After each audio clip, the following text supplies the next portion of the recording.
కి దుమ్ము దులిపి ఇప్పుడు ఆ పనులను ముందుకు తీసుకెళ్లడానికి మొదలుపెట్టిండ్రు.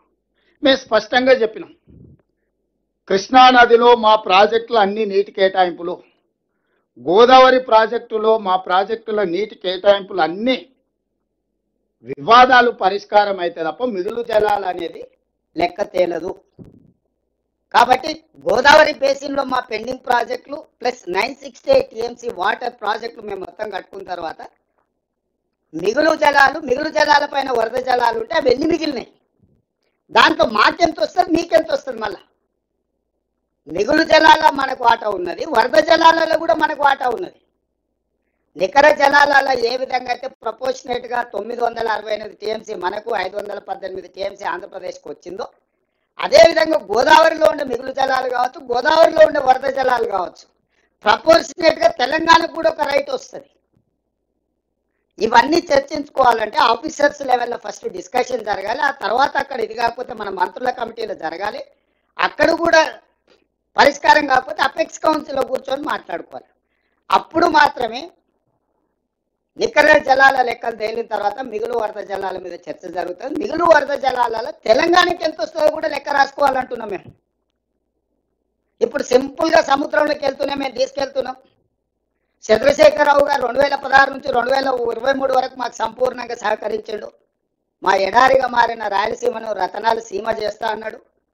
కేవలము రాగి సంకటి రొయ్యల పులుసుకే మాకు ఇంత అవకాశం ఇచ్చిండు చంద్రశేఖరరావు గారు. ఉత్తమ్ కుమార్ రెడ్డి రేవంత్ రెడ్డి ఎందుకు అడ్డం పడుతున్నారు అని ఇప్పుడు వాళ్ళ బాధ. ఉత్తమ్ కుమార్ రెడ్డికి రేవంత్ రెడ్డికి రొయ్యల పులుసు కానీ రాగి సంకటితో పనిలేదు. తెలంగాణ ప్రజల యొక్క హక్కులతోనే మాకు సంబంధం. వ్యక్తులు ఎవరికైనా పరిచయం ఉండవచ్చు. వ్యక్తులు పరిచయం ఉన్నంత మాత్రాన రాష్ట్ర రైతాంగం యొక్క హక్కులను తాకట్టు పెడతామా? ఈ తెలంగాణ రాష్ట్రం ఇచ్చిందే కాంగ్రెస్ పార్టీ. ఈ తెలంగాణ రాష్ట్రాన్ని కాపాడుకోవాలనే తాపత్రయం ఉన్నది కాంగ్రెస్ పార్టీకి. ఆ కాంగ్రెస్ పార్టీ ఈరోజు తెలంగాణ రాష్ట్రంలో ప్రభుత్వం ఉంది. మేము అహంకారంతోనో నిర్లక్ష్యంతోనో గొప్పల కోసం వ్యవహరించదలుచుకోలేదు. నేను సాంకేతికంగా అంశాలను ప్రభుత్వాల ముందు, రాజకీయపరమైన విధానంతో ప్రజల ముందుకు, న్యాయపరమైన విధానాలతోని ఎక్కడ కొట్లాడాలనో అక్కడ కొట్లాడతాము.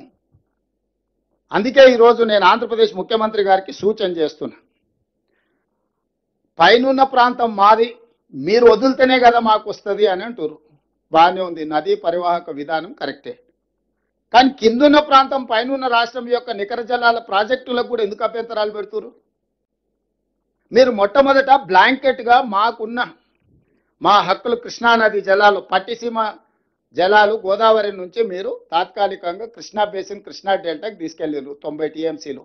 ఆ 90 టీఎంసీల నీళ్ళలో 45 టీఎంసీలు మాకు కృష్ణా బేసిన్లో అదనంగా రావాలి.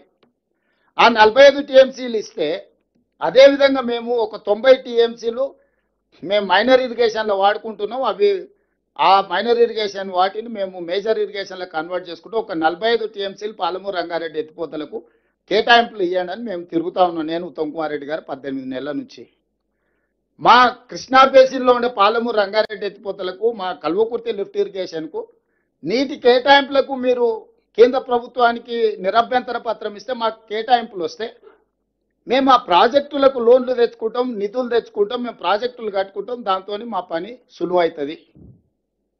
మీరు వాటికి వచ్చినప్పుడు కృష్ణా బేసిన్లో ఉండే ప్రాజెక్టులకు అభ్యంతరాలు పెడుతున్నారు, గోదావరి బేసిన్లో ఉండే ప్రాజెక్టులకు అభ్యంతరాలు పెడుతున్నారు. నికర జలాల కేటాయింపులు ఉన్న తెలంగాణ రాష్ట్రానికి మీరు అభ్యంతరాలు పెట్టుకుంటూ వరద జలాల కోసం, మూడో పంట కోసం మీరు తాపత్రయపడుతున్నారు. మొదటి పంటకే మాకు లేవు, మా తాగునీళ్ళకే మాకు సమస్య ఉన్నది.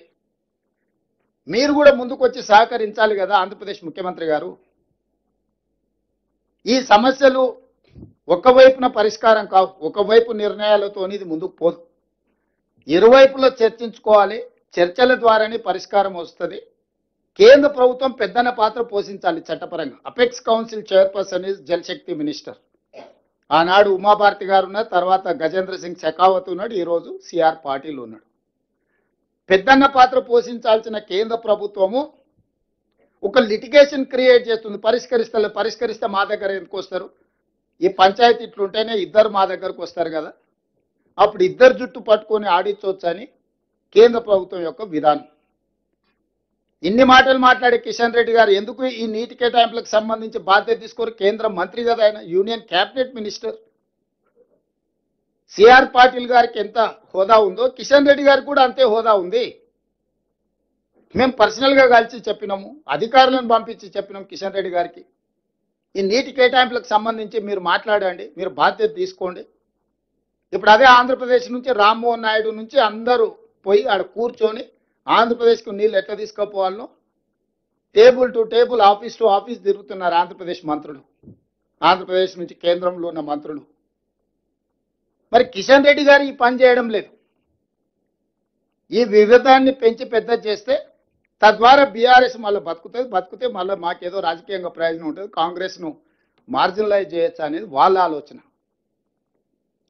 ఈరోజు నిజంగా వీళ్ళ తాపత్రయం ఏది? తెలంగాణ నీటి కేటాయింపుల కోసం కాదు, రాజకీయ మనుగడ కోసం వీళ్ళు తాపత్రయపడుతున్నారు.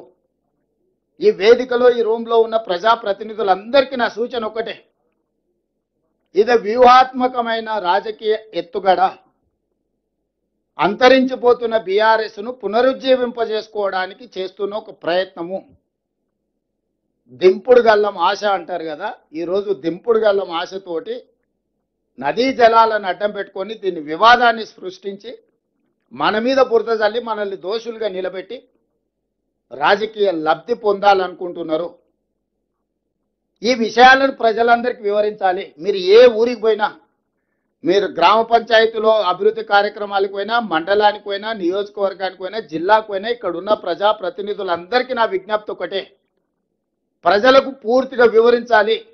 ఉమ్మడి రాష్ట్రంలో కొట్లాడిందే నీళ్ల కోసము, ప్రత్యేక రాష్ట్రం తెచ్చుకున్నదే నీళ్ల కోసము ఈ ప్రాంతాన్ని సస్యశ్యామలం చేసుకోవడం.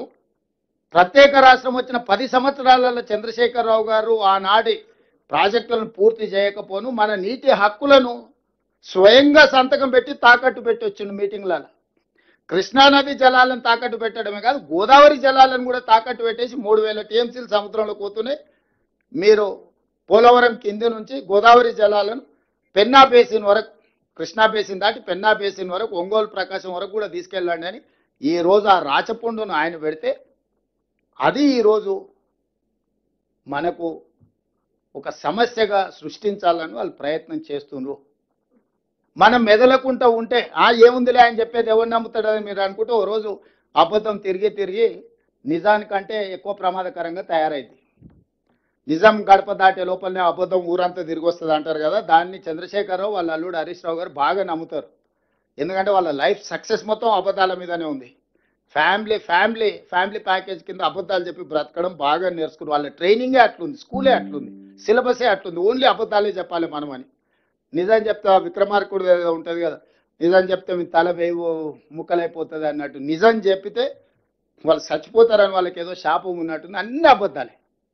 నేను అందుకే చెప్పిన హరీష్ రావు గారు ఇన్ని ఆరోపణలు చేస్తున్నారు కదా, ప్రత్యేక శాసనసభ సమావేశాలు ఏర్పాటు చేద్దాం. ఒకరోజు కృష్ణానది జలాల మీద, ఇంకొక రోజు గోదావరి నది జలాల మీద చర్చ చేద్దాము. మీరు ఇంత అనుభవజ్ఞులు కదా, 5 ఏళ్ళు నువ్వు మంత్రి చేసినావు, 5 ఏళ్ళు చంద్రశేఖరరావు గారు మంత్రి చేసి 20 ఏళ్ళు నీళ్ళ కోసమే తెలంగాణ ఉద్యమం చేసినావు అని చెప్తున్నారు కదా, చర్చ చేద్దాం.